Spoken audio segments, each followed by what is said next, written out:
market update. Thank you, Elaine. Does this one works? That's good. Okay, I've been given 15 minutes to do this, so I'm calling it faster than the speed of light. Okay, so I'm known in this industry by some people for having very dense view graphs. This is no exception. There's a lot of detail in here, but I want to introduce the topic by saying, don't concentrate on the detail. Pretend for a minute that I'm Picasso, and I'm trying to create an image and an impression, okay?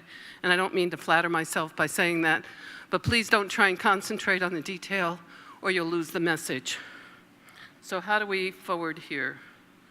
Can we forward? Was that the clicker you were going to give me? I thought that was the microphone. Sorry. No, the clicker for the slides.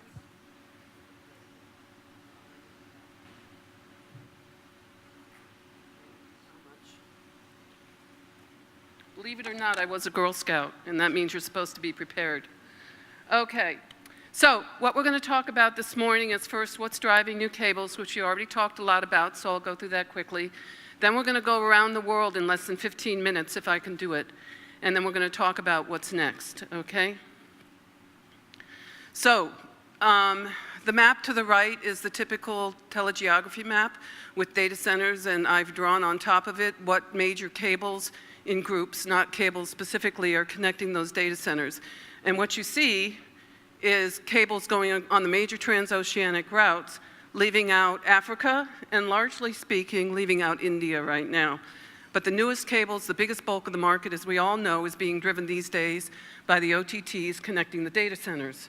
And as Abdullah just pointed out, they really want fiber pair ownership. They want to control their own physical assets. They want to manage them themselves. That's no different than the consortium members changing the CNMAs to allow them to upgrade independent of other parties. Some of the data centers are going along new express routes. We all hear rumors, and there's one cable that's been announced from actually two now, between Singapore and the US. That's a route that wasn't possible before because of the distance involved, but the optical technology and actually the power across the system is now possible. So there are new express routes being developed to connect data centers.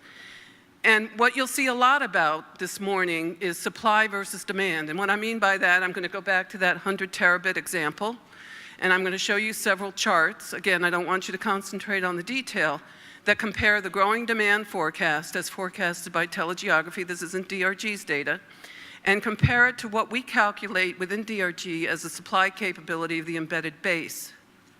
That's all the cables that are in service or planned to be going in service with today's latest technology on them if you were stripping off all the old stuff. Just to look at the raw supply versus demand of the different markets, the transoceanic markets, okay? And supply-demand drives everything, but to a lesser extent, somebody said Australia this morning has got a lot of cables. That has passed, okay? So we're going to be looking a little bit at that, and we're going to be alluding to Shannon and high fiber count cables in SDM as people talk about it these days, because to satisfy all the demand on the biggest routes, our view is there's going to need to be a lot of new cables, certainly a lot of new fiber pairs. Regional is growing for the same reasons that we talked about on the panel a couple hours ago, and diversity and access, somebody mentioned access earlier, getting to the markets, is forever pivotal. Okay, so is this distorted? No, it looks good. So this is the dense slide, okay? And please don't take the pictures, but don't try and understand the detail. There's one of these for each one of the major transoceanic routes. And we count the transoceanic routes as transatlantic, transpacific, intra-Asia, to Africa, to Australia, Eurasia, and LATAM, 7 of them. So I've got 7 similar slides, and they all paint the same picture. They all say demand is growing and supply needs to be there to serve it. Now, as I said before, there are other reasons to build new cables. Australia is one of those perfect examples, diversity, okay? But for the globe, you will see up here which cables were recently commissioned and which cables have been named, announced, okay? So we all know that Maria was built by Telefonica, Microsoft, and Facebook last year, went into service earlier this year, and now HAFRU is underway. Nigel will be talking about HAFRU soon. DuNant has been announced, and Ela-Link certainly has been talked about as well. And so those are cables that are in the offing. Down at the bottom in the table, you'll see our historical trail of what cables went into service when, broadly speaking, by age classification. And we've extrapolated what the capacity of those cables will be while they're in service each year. So, I don't know how to use a mouse up here, but the stack bars there show all the cables that are in service each year, and if you stripped off all the capacity, if you took AC1 that was installed in maybe 1998 or something like that, and you took off any 2.5 gigabit equipment that still exists on that, and you simply put on the newest and latest, greatest stuff from Sienna, our forecast has a little tiny stack in there for the AC1 capacity. And as the technology gets better and better and better, that stack grows. As you add new cable systems, that stack grows. So if you can discern on the slide, it's a little bit light to see, there's a blue shaded part down at the bottom which shows with the planned systems that I've got listed down there on the globe, what that capacity will total, okay? So I wish I had a pointer, but the black line is the forecasted demand by telegeography. That's straight out of their GBFS. Just because people debate, is this real, is it a forecast, what happens? We did a plus and minus 10% CAGR around that forecasted demand. So when that black line crosses the top of a stack bar, that means you've got more demand than you've got supply out there in the market. So if you look at that big gray line out in 2021, that's 16 fiber pairs worth of capacity that aren't yet announced. The yellow stacks above that are another 16 fiber pairs of capacity, unannounced cable systems. Then you got the blue, the green, and other. So there's a lot more fibers that are needed to support this capacity if you believe telegeography's demand forecasts. You can debate whether or not they're real because you don't believe in the law of large numbers. So you could draw the curve 10% lower. You'll see we still need a lot more fiber pairs across the Atlantic. And as I said earlier this morning, we've got that 1,100 gigabit wavelengths next year. So what this says to me is, no matter what your assumptions are, we're going to continue to need more cables on an ongoing basis across the Atlantic. The second biggest market is Trans-Pacific, and Trans-Pacific is about 1/3 of the size. That's the dashed blue line across the curve on the right, and it lags the Pacific by 2 or 3 years, lags the Atlantic by 2 or 3 years. And there's been a lot more cables that have been announced across the Pacific recently than have been formally announced across the Atlantic. By the way, I should say that everybody in this room probably knows rumors of other cable systems, which I haven't named up here. As a consultant, I have more confidentiality agreements than I can count. So even if I hear rumors or I got clients, whatever, I can't name names of things that you know. But there are other things that aren't up here that are in the planning stage that are not yet official, okay? But for across the Pacific, if we look now at the globe, the last one that I'm aware of that was commissioned was CUS. Now we have underway many cables, several of them held back by Chinese permits. NCP, PLCN, HKA, Jupiter, Bay to Bay Express was recently announced. And to the best of my knowledge, the only one that's express through the Celebes Sea across to the US from Singapore that's been announced is CX2, although somebody else mentioned another one of them up here earlier today, and I think it's not the only one. But the conclusion of this chart, the graph on the right again, is the same. We need more cables. You then go to intra-Asia, and I think of intra-Asia as the right hand of Trans-Pacific. The intra-Asia cables feed across the Pacific. They provide the demand to go across the Pacific besides where the cables land. So the numbers here mirror, in terms of raw demand, in Trans-Pacific. The biggest new system recently announced was SJC2, I believe. There are a number of other systems that some people would classify as regional, some would classify as intra-Asia. RTI's cables, HKG, Hong Kong to Guam, and the northern part of their JGA system from Japan to Guam to Australia. might be classified as intra-Asia. Again, you can see that we're going to need more cables just on a supply-demand basis within Asia in the coming years. I then go to the Americas, and I think Americas has seen this. We had 3 major systems installed in the last year between Brazil, which is the biggest market in South America, the US. We had Cebras 1, Monet, and Brusa all go into service. That's a tremendous amount of capacity. If you draw these curves, you would think that that would fully satisfy the demand for a while, but it doesn't service the West Coast. So American Mobile, AMX1, and PCCS went in not even that many years ago, a few years ago, and they have service on the West Coast of the Pacific. Obviously, Google is building Curie down to their data center in Chile. That doesn't stop, to the best of my knowledge, at other places along the way. So there will be more builds, we believe, to South America, but the capacity and the needs for diversity down to Brazil might in fact be satisfied on a pure supply-demand basis in the immediate term. So we're not forecasting more cables there. But I cheated on this slide, even though it's a transoceanic slide, and drew in Arbor and Malbec, which was just announced, because you can see the relationship of spawning of regional builds that complement major transoceanic builds by thinking of that evolution. Now we hit Australia, and there's been a lot of discussion about Australia and a lot of cables proposed to Australia over the last handful of years, and a lot of cables now in construction. And there's good reason for all of those cables. Australia is a very open market. There's data centers down there that attracts the OTTs, and there's a population center, obviously, on the east coast of Australia and on the west coast. So you need to satisfy that demand on both sides of the continent, and you also need diversity.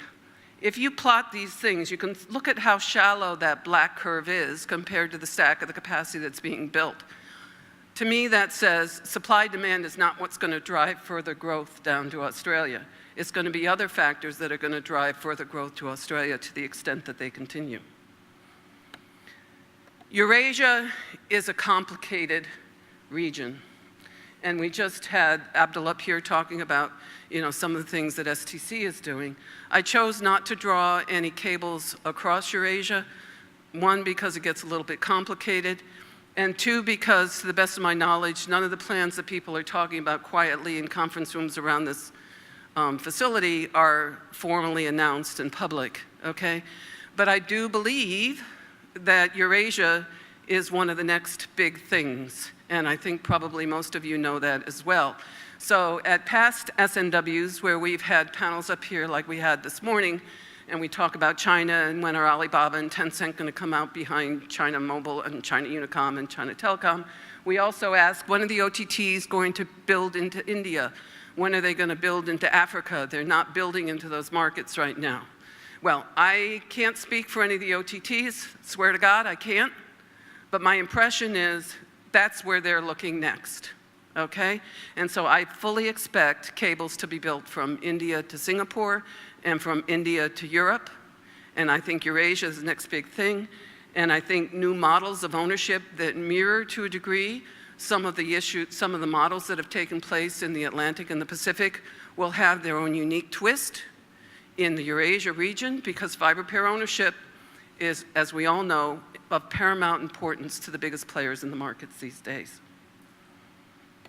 So the same story goes for Africa, except I think there are a lot more cables announced in Africa, but they don't quite do the things that I would necessarily imagine that the OTTs might be interested in, but they do some very interesting and unique things. So for a while, we had Sail and Sax to Brazil, all announced, and now they're both basically in the water. But we also have IOX from South Africa to India, and we have Sabre from Brazil to South Africa, and we have the other SAX, I don't know how to pronounce it differently than the other SAX, SAEX, that goes along this southern route. So those are some very interesting routes that connect to Africa. But we heard the break was sponsored by ACE. We've got ACE and WAX on the west coast. We've got CCOM and EASY on the east coast. My impression from hearing some of the owners of those systems talk about them historically, is that they're still relatively lightly filled, but they don't have the ownership and the management control that necessarily embraces the needs of some of the other players that want to reach into new data centers in South Africa and elsewhere.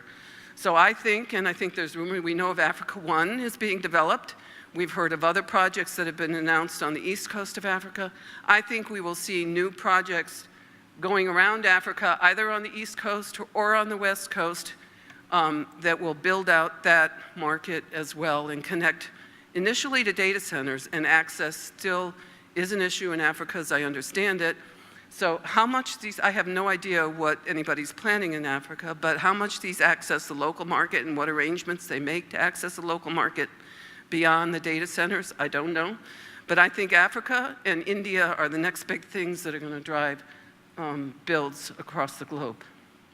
So how much time? 33 seconds.